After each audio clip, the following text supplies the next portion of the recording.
எலியான்னு ஒரு அண்ணன் இருந்தாங்க சரியா. அந்த ஊர்ல ஒரு சாரிபாக் சரியா. அந்த சாரிபாக்குங்கிற ஊர் பேர் சாரிபாக். அந்த ஊர்ல ஒரு ஏழையான ஒரு விதவை இருந்தாங்க. அவங்களுக்கு ஒரு பையன் இருந்தான் சரியா.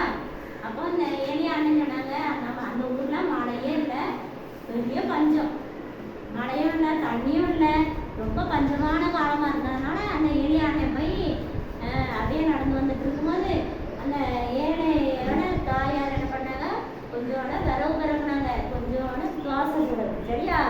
தோசை சுடுறீங்கன்னா நீங்க அதே மாதிரி அந்த பாட்டிமா தோசை சுடுறது கொஞ்சம் எண்ணெயும் கொஞ்சம் மாவு தான் இருந்துச்சு சரி அந்த பஞ்ச காலத்துல. அப்போ அந்த எலியானை வந்து இவங்கள்ட்ட கேட்குறாங்க, நீங்கள் எனக்கு கொஞ்சோட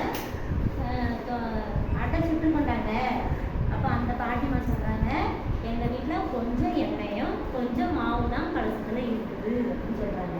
இல்லை அதுக்காக நான் வந்து விரவு கரைக்கிட்டு இருக்கேன், இன்னைக்கு ஒரு நாள் சாப்பிட்டுட்டு என்னன்னா சாக வேண்டியதான், எண்ணெய் இல்லை எங்கள் வீட்டில் வேறு எதுவுமே கிடையாது, பஞ்ச காலத்தில் வீட்டில் ஒரு பொருளுமே கிடையாது, அப்படிப்பட்ட பஞ்சம் அந்த ஊர்ல இருக்குது சாரிபாக் அந்த ஊர் பேர் சரியா. அப்போ இந்த எலியானை சொன்னா வந்து தண்ணி தாங்கன்னு கேட்டாங்க அந்த பாட்டி மேலே. அந்த பாட்டி மேலே பண்ணாங்க, தண்ணி கொண்டு வரான்னு இப்படி போயிட்டு இருக்கோம் சொன்னாங்க, நீ ஒரு அடையை சுட்டு கொண்டு வா, ஒரு சின்ன அடை சுட்டு கொண்டு வா அப்படின்னு சொன்னாங்க. அப்போ அந்த பாட்டிமா சொல்றாங்க, என் உறவு கொஞ்சம் மாவும் கொஞ்சம் எண்ணெய் தான் இருக்குது, நாங்கள் இதுக்கு சாக போகிறோம், என் மகனா அப்படின்னு சொன்னாங்க. இல்லை முதல்ல நீ எனக்கு கொண்டு வா அப்படின்னு சொன்னாங்க. சரின்னு சொல்லி உடனே அந்த அம்மா என்ன பண்ணாங்க, கீழ்ப்படிந்தாங்க அந்த அண்ணனுக்கு.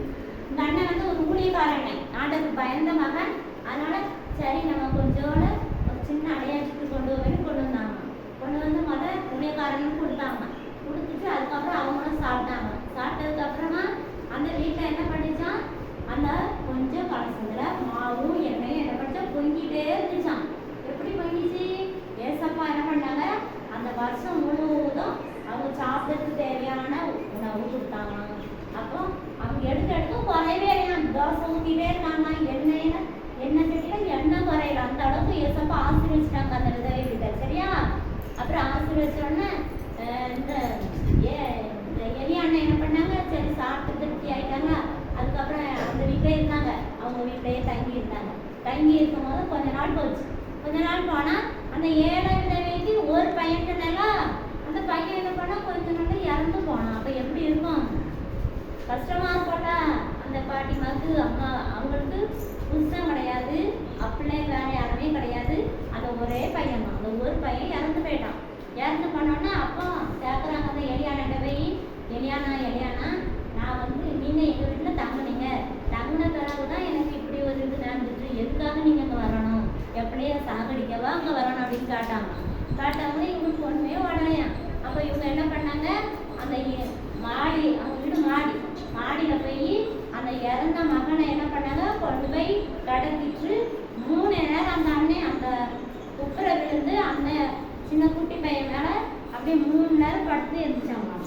எரிஞ்ச உடனே அந்த அண்ணனுக்கு உயிர் வந்துச்சான். ஏசப்பா என்ன பண்ணாங்க, உயிர் கொடுத்துட்டாங்க. அப்போ எவ்வளோ பெரிய சந்தோஷம், மரித்த அண்ணன் எழுந்துட்டாங்களாம். அப்போ இந்த அம்மாவுக்கு ரொம்ப சந்தோஷம், நம்ம பையன் மரித்து போன அண்ணன் உயிர் தெரிஞ்சான் அப்படின்னு சொல்லிட்டு ரொம்ப சந்தோஷமா இருந்து, இந்த எளிய அண்ணனா வரச்சிலையும் போச்சிலையும் நீங்கள் எங்கள் வீட்லேயும் நீங்கள் தங்கலாம், நீங்கள் ஒரு தேவனுடைய மனிதர், இதனால் நான் உங்களை அறிஞ்சிருக்கேன்னு சொல்லிட்டு அந்த அண்ணனுக்கு அந்த வீட்டிலே ஒரு படுக்கை எல்லாம் கொடுத்து அங்கேயே தங்க வைப்பாங்க எளிய அண்ணன் சரி. எளிய அண்ணன் அந்த வீட்டை அப்போ ஏசப்பா நம்ம வீட்டுக்குள்ள வரும்போது மரித்த மகன் கூட எழுந்துருவான் சரியா.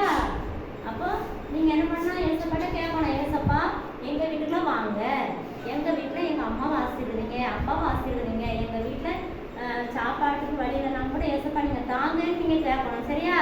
அந்த பஞ்சகாலம் முழுவதும் அந்த ஏழைய ஆண்டவர் போசிட்டாங்களாம். அந்த வீட்டுல மாவும் செலவழியல, எண்ணெயும் குறையல, எடுக்க வந்துட்டே இருந்துச்சான். ஏசப்பா அப்படி ஆசீர்வதித்தாங்க அந்த ஏழை விதவை சரியா.